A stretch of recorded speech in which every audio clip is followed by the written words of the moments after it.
지민이에게서 전화가 온 건 한 달 전이었습니다. 엄마, 요즘 좀 힘들어서 와서 좀 도와주실 수 있어요? 목소리가 평소와 달랐습니다. 힘이 없고 어딘가 위축되어 있었죠. 딸의 목소리에서 뭔가 이상한 기운을 느꼈지만 전화로는 자세히 물어볼 수 없었습니다. 그래, 당연히 가야지. 호진이도 보고 싶고. 사실 사위 강도윤과는 그리 친하지 않았습니다. 처음 만났을 때부터 어딘가 어색했죠. 너무 완벽해 보였거든요. 말은 공손하고 예의 바르지만 진심이 느껴지지 않는 그런 사람이었습니다. 뭔가 계산적이라는 느낌이 들었어요. 지민이를 대할 때도 마치 연기를 하는 것 같았죠. 겉으로는 다정한 남편 같았지만 눈빛에는 냉기가 있었습니다. 제가 말을 걸면 대답은 정중했지만 시선은 항상 다른 곳을 향하고 있었어요. 특히 지민이가 아플 때의 모습을 보고 더욱 의심이 들었습니다. 겉으로는 걱정하는 척했지만 정작 병원에 같이 가는 일은 거의 없었죠. 늘 일이 바쁘다며 핑계를 댔어요. 그리고 호진이를 대하는 방식도 이상했습니다. 아이와 놀 때도 뭔가 어색했어요. 자연스러운 아버지의 모습이 아니라 남의 아이를 억지로 상대하는 것 같았죠. 그런 모든 게 찜찜했지만 딸이 좋아하니까 참고 있었습니다. 혹시 제가 지나치게 예민한 건 아닐까 하고 생각하기도 했고요. 하지만 딸이 힘들다고 하는데 마다할 수는 없었습니다. 고향 집을 정리하고 참기름과 고춧가루를 정성스럽게 준비해서 서울로 향하는 버스에 몸을 맡겼습니다. 버스 창밖으로 보이던 정겨운 시장 풍경이 점점 멀어져 갑니다. 익숙한 논밭과 작은 집들 대신 눈앞을 가득 채운 건 네모 반듯하고 차가운 아파트 숲이었죠. 높이 솟은 건물들이 마치 거대한 성벽처럼 하늘을 가리고 있었습니다. 지민이가 이런 곳에서 살고 있구나. 마음 한편이 무거워졌습니다. 너무 차갑고 큰 도시였거든요. 경비실 앞에 서서 인터폰 버튼을 눌렀습니다. 떨리는 목소리로 말했죠. 1118호 서지민, 엄마 서은옥입니다. 잠시 정적이 흐른 후 기계적인 현관문 비밀번호 소리가 삐삐삐 울렸습니다. 두꺼운 현관문을 밀고 들어서자 진한 향수 냄새가 코끝을 찔렀습니다. 너무 진한 향수 냄새. 마치 무언가를 감추려는 듯한 옷이었어요. 엄마 지민이가 반갑게 웃으며 맞아주었습니다. 하지만 그 웃음이 예전 같지 않았습니다. 눈밑이 거뭇하게 그늘져 있었고 예전보다 살이 많이 빠져 있었습니다. 마치 오랫동안 잠을 제대로 자지 못한 사람처럼 말입니다. 지민이가 반갑게 웃으며 맞아주었습니다. 하지만 그 웃음이 예전 같지 않았어요. 눈밑이 거뭇하게 그늘져 있었고 예전보다 살이 많이 빠져 있었습니다. 마치 오랫동안 잠을 제대로 자지 못한 사람처럼요. 뒤늦게 나타난 사위 강도윤을 보았습니다. 말은 여전히 공손했죠. 어머니, 멀리서 오시느라 고생 많으셨습니다. 하지만 그의 눈길은 제 어깨 너머 허공을 더 자주 훑쳤습니다. 마치 저를 보는 게 불편하다는 듯이 말이에요. 제가 고향에서 정성스럽게 쌓은 보자기를 풀어 참기름과 고춧가루를 꺼내 보이자 그가 말했습니다. 필요한 건 다 있습니다. 다음엔 몸만 오세요. 그 말은 친절이 아니었습니다. 경계였어요. 당신의 물건은 필요 없다는, 다음에는 오지 말라는 은근한 경고 같았죠. 부엌에서 찻잔을 올리는 지민이를 도우려다 깜짝 놀랐습니다. 지민이의 소매가 스치며 팔목에 누렇게 번지는 멍이 보인 거였어요. 오래된 멍이었습니다. 며칠은 좋게 된 것 같았죠. 지민아, 팔은 왜 그러냐? 걱정스러운 마음에 물었습니다. 지민이는 순간 당황한 기색을 보이더니 서둘러 소매를 내리며 대답했어요. 아, 이거요? 장식장 옮기다가 부딪혔어요. 그 대답이 너무 빨랐습니다. 마치 미리 준비해둔 말처럼요. 제가 더 묻기 전에 서둘러 자리를 피했죠. 저는 아무 말도 하지 않고 부엌에서 된장찌개를 끓였습니다. 차가운 집에 사람 사는 냄새만이라도 돌리고 싶었어요. 집 전체가 너무 차갑고 조용했거든요. 마치 살아있는 사람이 아니라 유령들이 사는 집 같았습니다. 저녁상을 차렸지만 사위는 나오지 않았습니다. 호진이가 물었습니다. 아빠는 안 드세요? 지민이가 작은 목소리로 대답했습니다. 요즘 바쁘셔서 그냥 우리끼리 먹자. 5살 손주 호진이만 밝게 웃으며 말했습니다. 할머니 밥이 최고예요. 그 아이만큼은 여전히 순수했습니다. 하지만 유난히 조용하고 어른스러웠습니다. 5살 아이답지 않게 말입니다. 그날 밤 호진이와 함께 작은 방에 누웠습니다. 손자 옆에 누워 있으니 마음이 한결 따뜻해졌습니다. 하지만 집안 분위기가 너무 조용하고 차가웠어요. 마치 살아있는 사람들이 아니라 조심스럽게 숨을 죽이고 사는 것 같았습니다. 호진이는 평소보다 일찍 잠자리에 들었습니다. 5살 아이가 이렇게 조용할 수는 없는 건데 유난히 말이 없었어요. 저녁 내내 아빠 눈치를 보더니 할머니가 온 것도 마냥 기뻐하지 못하는 것 같았습니다. 호진아, 할머니랑 같이 자니까 좋지? 네, 할머니 짧은 대답이었습니다. 예전 같으면 이것저것 물어보고 제잘제잘했을 텐데 왜 이렇게 조용한지 마음이 아팠습니다.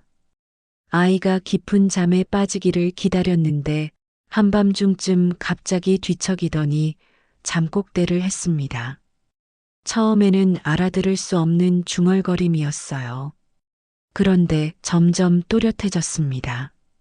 할머니 거실에 있는 할머니 사진은 제 귀를 의심했습니다. 시어머니 사진을 말하는 건가요? 아이가 계속 중얼거렸어요. 꼭 거기에만 걸어야 돼요. 다른 데는 목소리가 점점 간절해졌습니다. 마치 무서워하는 것 같았어요. 아빠가 그랬어요.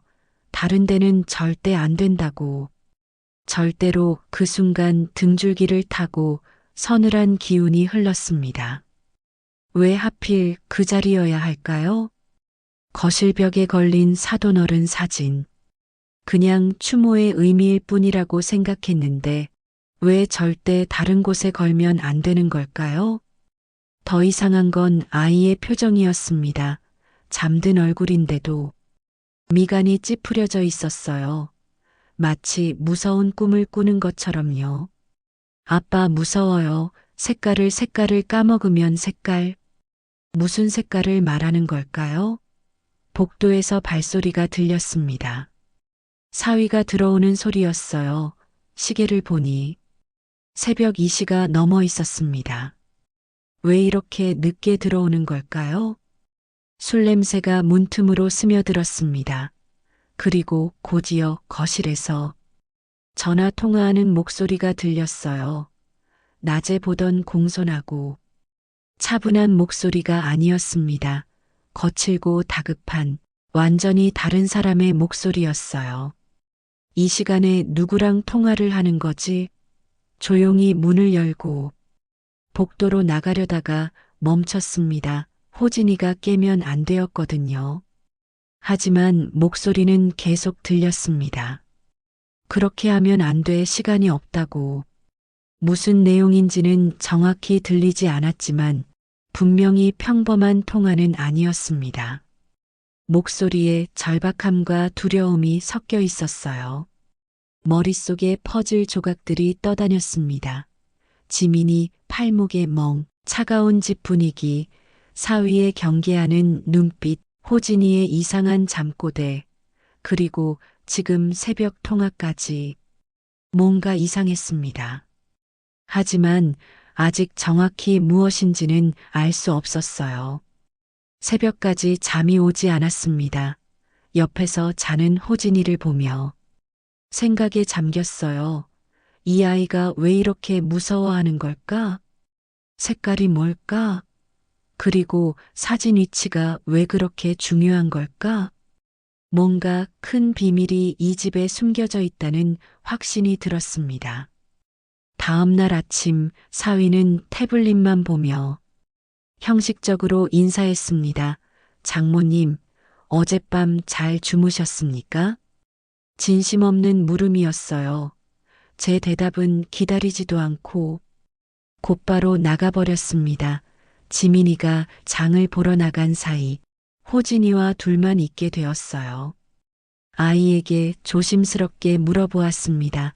호진아, 어젯밤에 할머니 사진 얘기했던데 무슨 뜻이야? 호진이는 잠깐 망설이더니 작은 목소리로 말했어요. 아빠랑 저만 하는 비밀놀이가 있어요. 무지개 금고놀이라고. 무지개 금고놀이? 이상한 놀이 이름이었습니다. 저는 모르는 척 자연스럽게 물었어요. 그 놀이에 파란색도 있니? 파란색을 일부러 먼저 말해봤습니다. 호진이의 눈이 동그랗게 커졌어요. 할머니는 어떻게 알아요? 맞아요. 파란색 자동차가 첫 번째예요. 아이는 신기해하며 계속 말했습니다. 그 다음은 빨간색 스포츠카. 그 다음은 그런데 갑자기 입을 꼭 다물었어요. 뭔가 생각난 듯이요. 아빠가 순서를 아는 사람은 아빠랑 저 둘만이어야 한다고 했어요. 그 순간 깨달았습니다. 이건 놀이가 아니었어요. 주입이었습니다. 색깔과 순서를 아이의 기억에 심어놓은 거였어요. 5살 아이를 살아있는 금고 열쇠로 만든 거죠. 도대체 이게 다 무슨 말일까요? 무엇을 숨기고 있는 걸까요? 그날 밤도 사위가 술에 취해 늦게 들어왔습니다. 평소보다 훨씬 늦은 시간이었어요. 현관문이 열리는 소리에 깜짝 놀라 일어났습니다. 시계를 보니 새벽 3시가 다 되어 갔어요. 술에 많이 취한 것 같았어요. 그런데 이상하게도 곧바로 잠자리에 들지 않고 거실에서 누군가와 전화 통화를 했습니다. 이 시간에 또 누구와 통화를 하는 걸까요? 문이 닫혀 있었지만 목소리가 새어나왔습니다. 술에 취해서인지 목소리가 평소보다 컸어요. 그 돈이 어떤 돈인데 마감을 넘기면 우리 가족까지 어떻게 될지 너도 알잖아. 가족이라는 말에 가슴이 덜컥했습니다. 해외 계좌 정리는 끝났고 이제 증거만 없애면 돼. 저는 조심스럽게 침실 문을 살짝 열고 소파 쪽으로 몸을 숨겼습니다. 심장이 쿵쾅쿵쾅 뛰었지만 더 들어야 했어요. 뭔가 중대한 일이 일어나고 있다는 걸 직감했거든요. 아이는 그냥 놀이인 줄 알고 있어. 혹시라도 누가 물어보면 순서를 말할 거야, 순서. 호진이의 잠꼬대에서 들었던 색깔 얘기와 연결되는 건가요? 우연히 보게 됐는데 다행히 어려서 뭔지 몰라 하더라고. 그래서 놀이라고 했지 색깔 맞히기 놀이라고. 그 순간 모든 게 연결되었습니다. 호진이가 우연히 뭔가를 받고 도윤이 그걸 놀이로 포장해서 아이 입을 막은 거였어요. 아이는 그저 아빠와 함께하는 재미있는 게임인 줄 알고 있었던 거죠. 색깔 순서만 기억하고 있으면 돼. 만약에 내가 못 돌아오면 못 돌아온다는 게 무슨 뜻인가요? 어디를 가려는 거죠? 그런데 요즘 장모가 와 있어서 신경 쓰여 괜히 이상하게 생각하는 것 같고 제 얘기를 하고 있었습니다. 역시 제가 뭔가를 눈치챘다는 걸 의심하고 있었어요. 아니야, 그냥 시골 할머니야, 별거 아닐 거야. 하지만 빨리 돌려보내는 게 좋겠어. 통화가 끝난 후 조용해졌습니다. 발걸음 소리가 침실 쪽으로 향하는 게 들렸어요. 저는 재빨리 호진이 옆으로 누웠습니다. 잠든 호진이를 바라보니 마음이 너무 아팠습니다. 이 순수한 아이를 어떻게 이런 일에 끌어들일 수 있을까요? 5살짜리를 살아있는 금고 열쇠로 만들다니. 모든 게 명확해졌습니다. 도윤이 뭔가 큰 범죄를 저질렀고 증거를 숨기고 있었던 거예요. 그리고 그 비밀 장소를 아이에게 색깔 암호로 기억시켜 둔 거였죠. 만약의 사태에 대비해서 말입니다. 하지만 아직 확실한 증거가 없었습니다. 추측만으로는 안 되었어요. 제대로 된 증거를 찾아야 했습니다. 그래야 지민이와 호진이를 구할 수 있었거든요.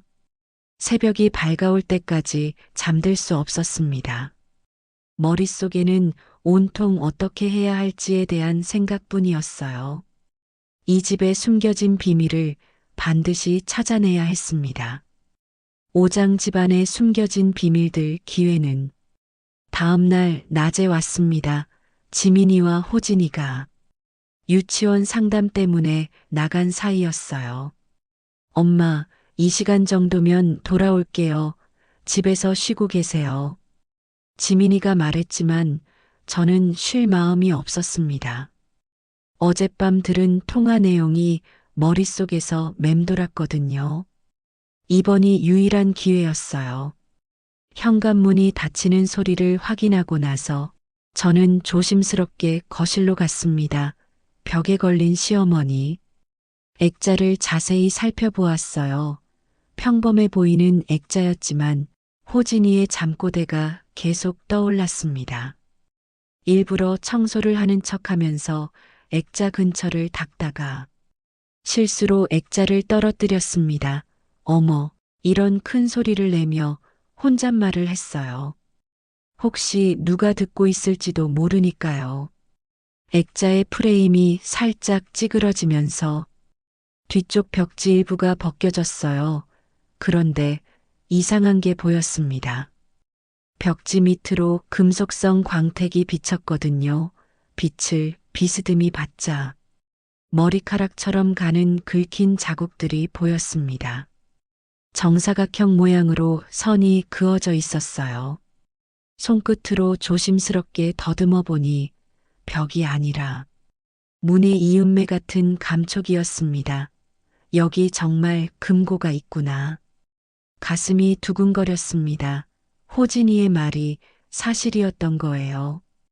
다음은 사위의 서재로 갔습니다. 문을 열어보니 잠겨 있었어요. 하지만 오래된 자물쇠라 시골에서 살면서 자연스럽게 익힌 기술로 머리핀을 이용해 열 수 있었습니다. 서재 안은 깔끔하게 정리되어 있었지만 뭔가 인위적으로 정리된 느낌이었어요. 너무 깔끔했거든요. 책장의 책들도 먼지 하나 없이 가지런했고 서류들도 완벽하게 분류되어 있었습니다.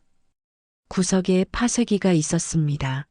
꽤 고급스러운 파쇄기였어요. 일반 가정에서 쓰기에는 너무 큰 것 같았습니다. 파쇄통을 비닐 장갑을 끼고 뒤져보았습니다. 평범한 흰 종이 조각들이 대부분이었는데 그 사이에 파란색, 빨간색, 노란색, 초록색 색지 조각들이 섞여 있었어요. 색지 조각들을 자세히 보니 가장자리에 작은 숫자나 코드 같은 것들이 찍혀 있었습니다. 색깔로 문서를 분류해서 보관하다가 필요 없어지면 파쇄하는 거구나. 호진이가 외운 색깔 순서와 연결되는 것 같았어요. 흔적을 지우려다가 오히려 흔적 자체가 증거가 되어버린 셈이었습니다. 마지막으로 호진이 방에 갔습니다. 아이 방답게 장난감들이 곳곳에 있었는데 그 중에서 빨간 돼지 저금통이 눈에 띄었어요. 저금통을 들어보니 일반적인 저금통보다 훨씬 무거웠습니다. 그리고 동전을 넣는 구멍이 투명 테이프와 접착제로 완전히 막혀 있었어요. 저금통을 귀에 대고 흔들어 보니 동전이 부딪히는 경쾌한 소리 대신 둔탁한 쇳소리가 났습니다.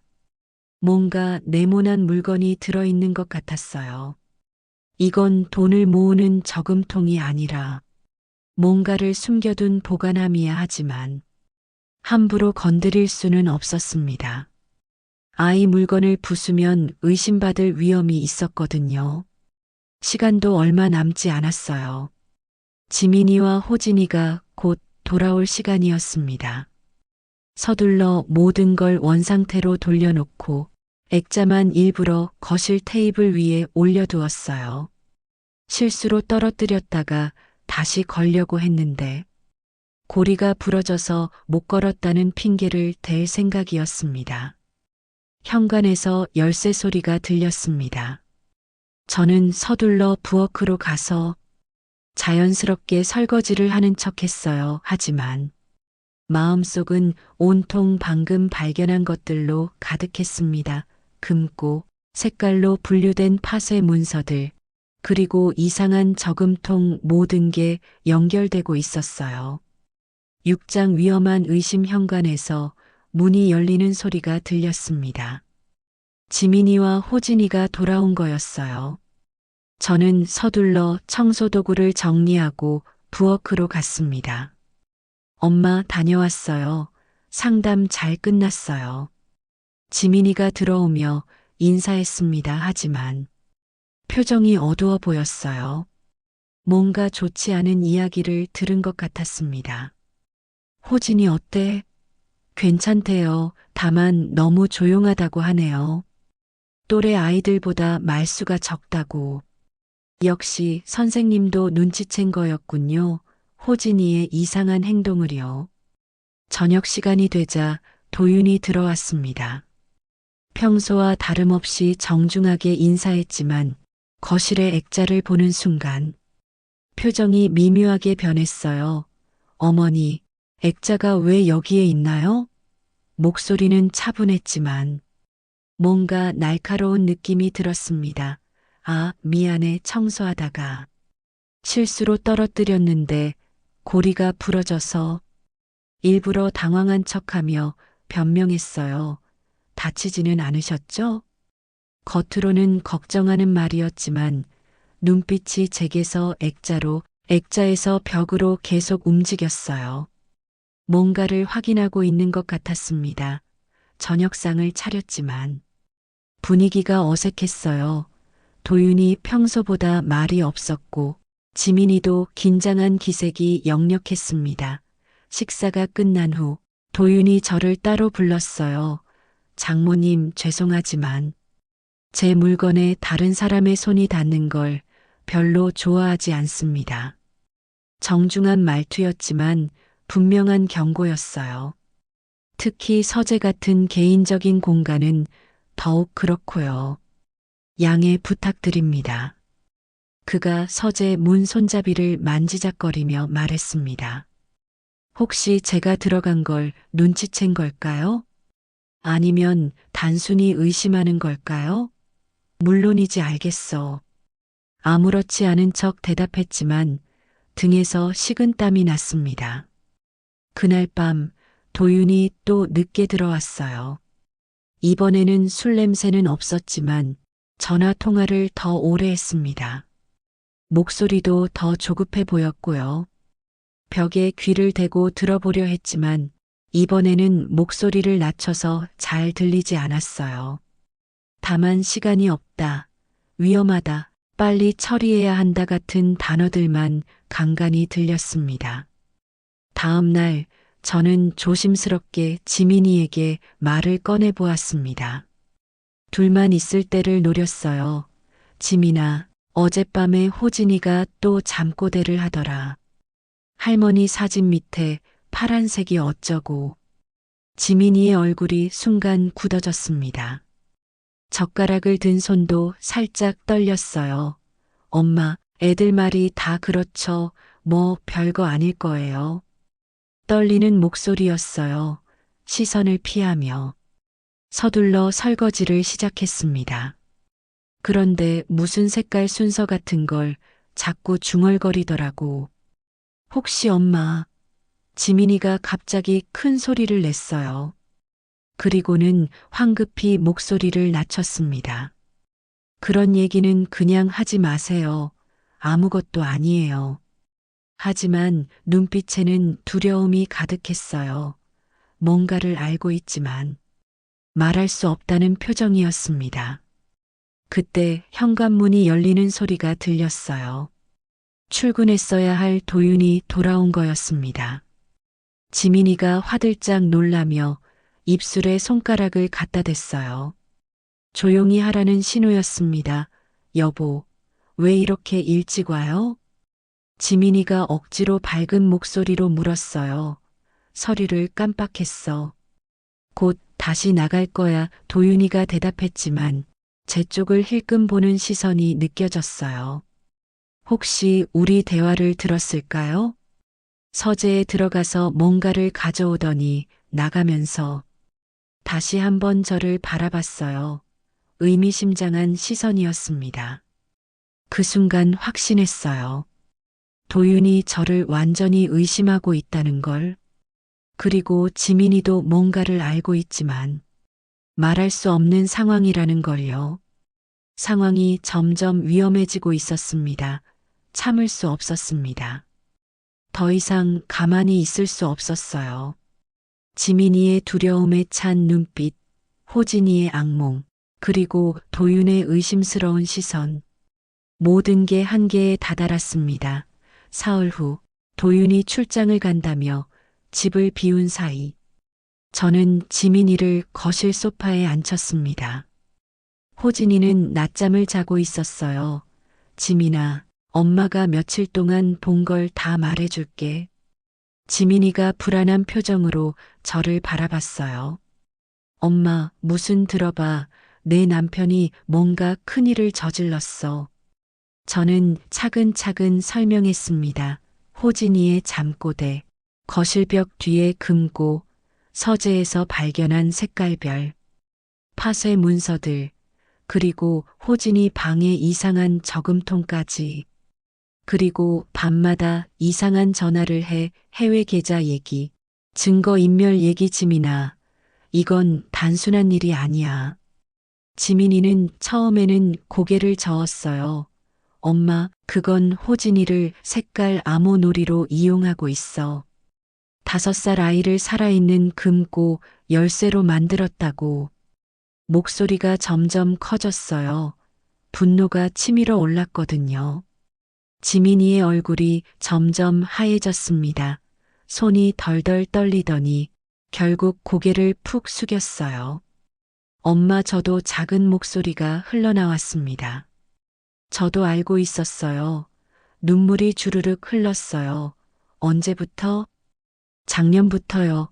이상한 사람들이 집에 찾아오기 시작했어요. 돈 얘기를 하면서 처음엔 사업 관련인 줄 알았는데 지민이가 흐느끼기 시작했습니다. 그 사람들이 협박하는 걸 듣게 됐어요. 돈을 갚지 않으면 가족들이 어떻게 될지 모른다고. 그때 알았어요. 남편이 뭔가 잘못된 일을 했다는 걸. 그럼 왜 그냥 있었어? 무서웠어요. 엄마, 지민이가 울면서 말했어요. 호진이한테 좋은 환경을 만들어주고 싶었고, 이 집도 잃고 싶지 않았어요. 그래서 몰라도 그냥 이렇게 사는 게 낫다고 생각했어요. 호진이가 얼마나 무서워하는지 몰라. 알아요. 매일 밤 악몽 꾸는 거 다 알아요. 하지만 어떻게 해야 할지. 그 순간 현관문이 열렸습니다. 출장을 간다던 도윤이 갑자기 돌아온 거였어요. 아마 일부러 거짓말을 했거나 뭔가 의심스러워서 돌아온 것 같았습니다. 도윤이는 거실 상황을 재빨리 파악했어요. 울고 있는 지민이, 그리고 굳은 표정의 저를 보더니 차갑게 웃었습니다. 장모님, 혹시 망상성 장애라는 말 들어보셨습니까? 갑작스러운 말이었어요. 하지만 차분하고 논리적인 목소리였습니다. 노인분들께서 가끔 현실과 상상을 구분하지 못하시는 경우가 있죠. 스트레스나 외로움 때문에. 도윤이 저를 정신병자로 몰아가고 있었어요. 지민아, 어머니께서 요즘 이상한 말씀을 많이 하시지? 금고가 어떻고 색깔이 어떻고. 지민이는 혼란스러워했습니다. 남편의 범죄를 믿고 싶지 않았거든요. 그리고 저를 정신병 환자로 여기는 게 더 편했을 거예요. 여보, 엄마가 장모님 병원에서 한번 검사받아 보시는 게 좋겠습니다. 요즘 치료 방법이 많이 발달했거든요. 도윤의 목소리는 친절했지만 눈빛은 차가웠어요. 그리고 장모님은 이제 편히 돌아가시는 게 좋겠습니다. 여기 계시면서 계속 스트레스를 받으시는 것 같은데. 그것은 사실상 추방 통첩이었습니다. 엄마, 일단 집에 가셔서 좀 쉬세요. 제가 생각해 볼게요. 그날 저는 짐을 쌀 수밖에 없었습니다. 하지만 포기할 생각은 없었어요. 다른 방법을 찾아야 했습니다. 짐을 싸들고 현관을 나섰지만 저는 아파트 단지를 완전히 떠나지 않았습니다. 마음속에는 분명한 계획이 있었어요. 이대로 물러설 수는 없었거든요. 택시를 타고 단지 밖 공원까지만 갔습니다. 그리고는 벤치에 앉아서 아파트를 지켜보았어요. 도윤의 움직임을 확인해야 했거든요. 1시간쯤 지났을 때 지하 주차장에서 초록색 세단이 나오는 걸 보았습니다. 도윤의 차였어요. 아마 정말로 출장을 가는 것 같았습니다. 아니면 다른 급한 일이 있었을 수도 있고요. 차가 완전히 사라진 걸 확인하고 나서 저는 깊게 숨을 고르고 휴대폰을 꺼냈습니다. 이제 마지막 카드를 써야 할 때였어요. 단순히 112에 신고하는 것만으로는 부족했습니다. 할머니가 사위를 신고한다고 하면 가정 불화 정도로 여겨질 수 있었거든요. 하지만 제가 며칠간 수집한 정보들은 단순한 가정 문제가 아니었어요. 여보세요. 경찰청입니다. 서울 강남구 시민 서은옥입니다. 목소리를 가다듬고 차분하게 말했어요. 단순한 가정사가 아닙니다. 수백억 원대 금융사기와 횡령 정황이 있고 현재 해외 도피를 준비하고 있는 것 같습니다. 지능범죄수사대 팀장과 직접 연결해 주십시오. 처음에는 예상대로 원칙적인 안내가 나왔어요. 할머니, 일단 가까운 파출소로 신고해 주시고요. 하지만 저는 포기하지 않았습니다. 아니요. 제 말을 끝까지 들어보세요. 저는 며칠 동안 직접 확인했습니다. 그리고 나서 제가 모아둔 모든 증거들을 구체적으로 시간 순서대로 설명했어요.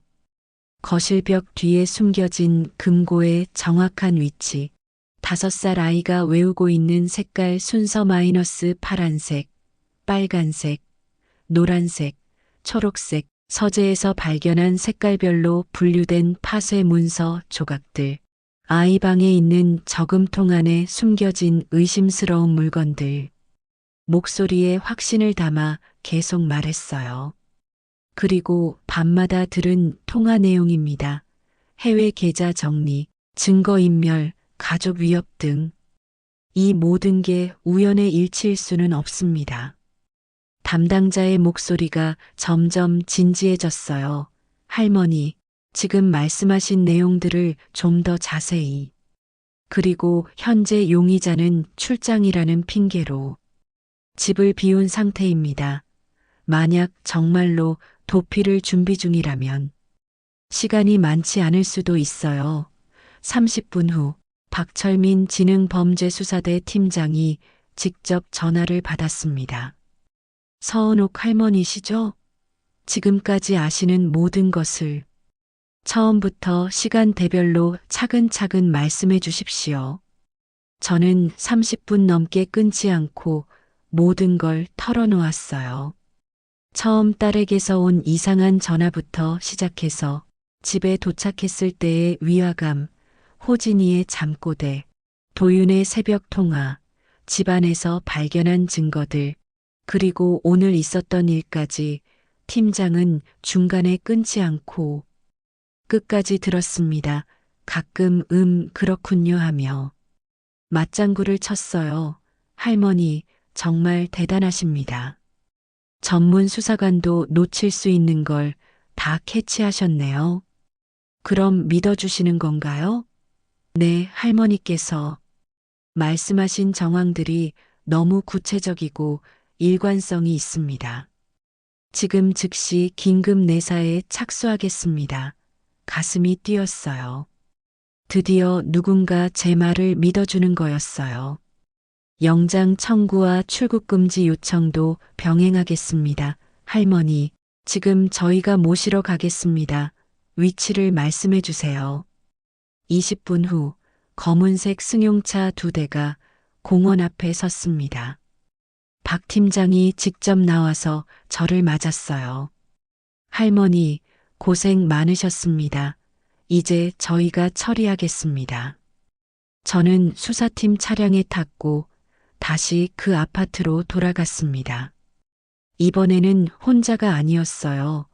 정의의 편에서 돌아가는 거였죠. 차 안에서 박 팀장이 말했어요.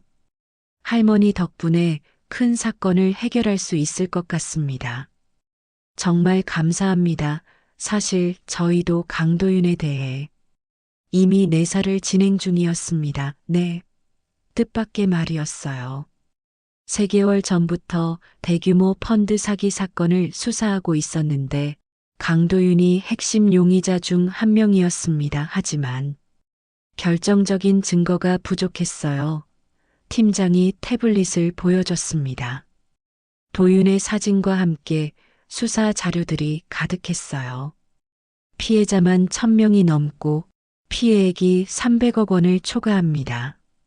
하지만 그는 워낙 치밀해서 직접적인 증거를 남기지 않았거든요. 그럼 제가 말한 건들이 바로 그겁니다. 할머니께서 말씀해 주신 금고 위치, 색깔 분류 시스템, 그리고 아이를 이용한 보안 장치. 이런 구체적인 정보는 저희도 몰랐던 겁니다. 차 안에서 무전이 들렸어요. 팀장님, 출국 금지 조치 완료됐습니다. 그리고 용의자 차량이 30분 전 아파트 지하 주차장에 들어간 걸로 확인됩니다. 좋아, 지금 들어간다. 박 팀장이 저를 보며 말했어요. 할머니께서 오늘 전화를 안 주셨다면 아마 내일이면 증거인멸하고 해외로 도피했을 겁니다. 정말 절묘한 타이밍이었어요. 지하 주차장 입구에 도착하자 여러 대의 수사 차량들이 이미 대기하고 있었어요. 형사들이 각 출입구를 봉쇄하고 있었습니다. 대상 차량 확인했습니다. 초록색 그랜저, 번호판 125 3456 도윤이 차에서 내리는 순간이었어요. 평소와 달리 급한 걸음으로 걷고 있었는데 갑자기 여러 명의 형사들이 나타나 그를 포위했습니다. 강도윤 씨죠? 특정경제범죄 가중처벌법 위반 사기 및 횡령 혐의로 긴급 체포합니다. 수갑이 채워지는 순간까지도 도윤은 당황하지 않는 척했어요. 하지만 눈빛만은 급격히 변했죠. 무슨 소리입니까? 저는 정당한 사업을 묵비권을 행사할 수 있습니다. 변호사 선임권도 있고요. 엘리베이터를 타고 올라가는 동안 박 팀장이 말했어요. 할머니, 지금부터는 저희가 처리할 테니까 뒤에서 지켜봐 주세요. 혹시 따님이 놀랄 수도 있으니까 미리 설명해 드리는 게 좋겠어요. 현관문을 열고 들어가자 지민이는 호진이를 끌어안고 얼어붙어 있었습니다. 갑자기 형사들이 들어오니까 완전히 패닉 상태였어요. 엄마 왜 여기에 이분들은 누구세요? 지민아, 진정해. 이제 모든 게 끝났다. 박 팀장이 영장을 보여주며 말했어요. 압수수색 영장입니다. 협조해 주시기 바랍니다. 집안은 순식간에 수사 현장이 되었어요. 형사들이 곳곳을 뒤지기 시작했고 포렌식 팀도 들어왔습니다. 박 팀장이 거실 벽을 보며 말했어요. 할머니가 말씀하신 금고가 여기 맞죠? 저는 시어머니 사진이 걸려있던 벽의 정사각형 이음새를 가리켰어요. 여기입니다. 비밀번호는 그 사람이 바꿔온 자동차 색깔 순서일 거예요. 파란색, 빨간색, 노란색, 초록색 형사가 숫자로 입력하기 시작했어요. 파란색 1, 빨간색 2, 노란색 3, 초록색 4벽이 열리면서 정교한 지문인식 금고가 드러났어요. 도윤의 지문으로 열어보니 안에는 정말로 모든 증거들이 들어 있었습니다. 현금 다발, 여러 개의 위조 여권, 수십 개의 대포 통장, 차명 계약서들, 그리고 검은 장부들이 층층이 쌓여 있었어요. 대박이네요. 할머니 정말 모든 게 여기 있었어요. 젊은 형사가 호진이 방에서 빨간 돼지 저금통을 가져왔어요. 이것도 할머니가 말씀하신 거죠? 바닥에 조심스럽게 내려놓고 열어보니 안에서 여러 개의 외장 하드와 USB가 쏟아져 나왔습니다. 동전은 한 개도 없었어요. 디지털 포렌식 전문가가 즉석에서 하드를 확인하더니 소리쳤습니다. 팀장님, 투자자 전체 명단, 자금 흐름 내역, 해외 계좌 정보가 전부 들어 있어요. 그 순간 도윤의 무표정한 얼굴에 처음으로 균열이 갔어요. 모든 게 끝났다는 걸 깨달은 거죠. 복도에는 어느새 기자들이 몰려왔어요. 아파트 주민들도 복도에 나와 구경하고 있었고요. 플래시가 터지는 가운데 수갑을 찬 도윤이 끌려나갔어요. 그의 마지막 시선이 저를 똑바로 응시했습니다. 원망도 분노도 아닌 그냥 차가운 시선이었어요. 집은 정말로 폭풍이 휩쓸고 간 빈 공간 같았습니다. 압수수색이 끝난 후의 적막함은 무섭기까지 했어요. 지민이는 바닥에 주저앉아 조용히 울고 있었습니다. 소리 없이 흘러내리는 눈물이 더 가슴 아팠어요. 호진이는 제 옷자락을 꽉 쥐고 떨고 있었습니다. 할머니 아빠는 나쁜 사람이에요? 아이의 맑은 눈에서 눈물이 글썽였어요. 5살 아이가 이해하기에는 너무 복잡하고 충격적인 일이었죠. 뭐라고 대답해야 할지 막막했어요. 아빠를 완전히 나쁜 사람이라고 할 수도 없고 그렇다고 좋은 사람이라고 거짓말할 수도 없었거든요. 아빠는 잘못된 선택을 한 거야. 사람은 때로 그런 실수를 하기도 해. 그럼 아빠 언제 돌아와요? 대답할 수 없었어요. 아마 오랫동안 돌아오지 못할 거라는 걸 어떻게 5살 아이에게 설명할 수 있을까요? 저는 지민이의 팔을 붙들고 일으켜 세웠어요. 계속 바닥에 앉아 울고만 있을 때가 아니었거든요, 지민아. 이제 그만 일어나야 해. 엄마 저 어떻게 살아요? 이 집도 곧 빼앗길 텐데 목이 메인 목소리였어요. 그럼 나가면 되지. 이런 차가운 집에서 뭘 그렇게 아쉬워해, 지민아. 집이 사람을 만드는 게 아니야. 사람이 집을 만드는 거야. 그날 밤은 3명 모두 한 잠도 못 잤어요. 호진이는 계속 뒤척였고 지민이는 중간중간 흐느끼는 소리를 냈어요. 저도 마음이 무거웠습니다. 다음 날부터 뉴스는 연일 떠들썩했어요. 수백억 원대 펀드 사기 주범 강도윤 구속. 평범한 아빠의 이중생활 투자자. 천여 명 피해 5살 아들까지 이용한.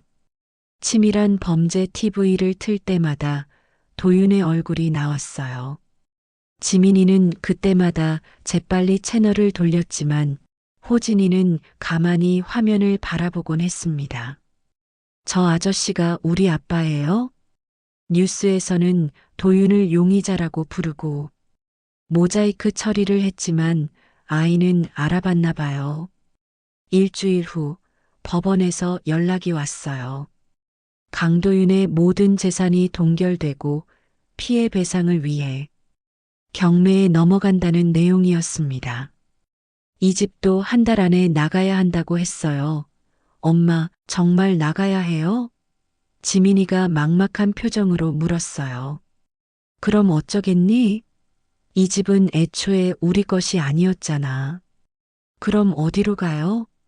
엄마 집으로 와. 저는 단호하게 말했어요. 시골 집은 좁지만 그래도 따뜻하다. 그리고 정직한 돈으로 산 집이야. 그날 우리는 짐을 쌌어요. 가져갈 건 별로 없었습니다. 옷가지 몇 벌과 호진이 장난감, 그리고 제가 가져온 참기름과 고춧가루가 전부였어요. 대리석으로 장식된 그 화려한 집과 이제 영영 작별하는 거였어요. 하지만 전혀 아쉽지 않았습니다. 오히려 후련했어요. 나가면서. 마지막으로 거실을 돌아봤어요.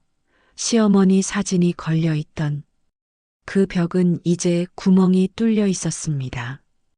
금고가 있던 자리였죠.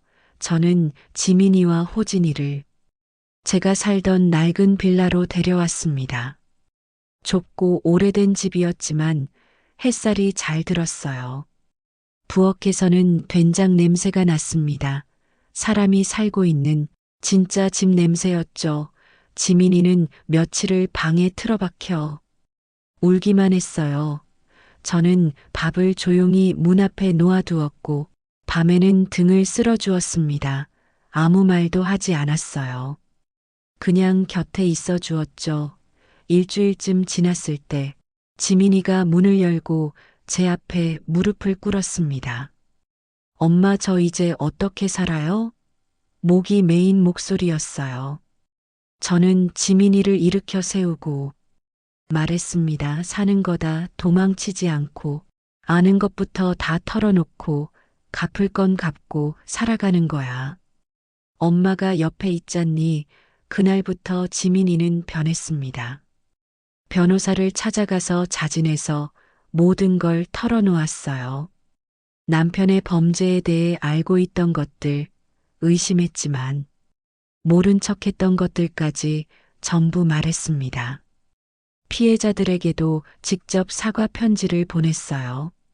물론 돈으로 배상할 형편은 안 되었지만 최소한 진심만큼은 전하고 싶었거든요. 저는 다시 시장에 좌판을 폈습니다. 손에 물집이 생기고 허리가 아파도 좋았어요. 땀 흘려번 돈은 부끄럽지 않았거든요. 호진이는 공립유치원에 다니게 되었습니다. 비싼 사립 유치원은 아니었지만 아이는 흙투성이가 되어 뛰어놀며 정말 행복해했어요.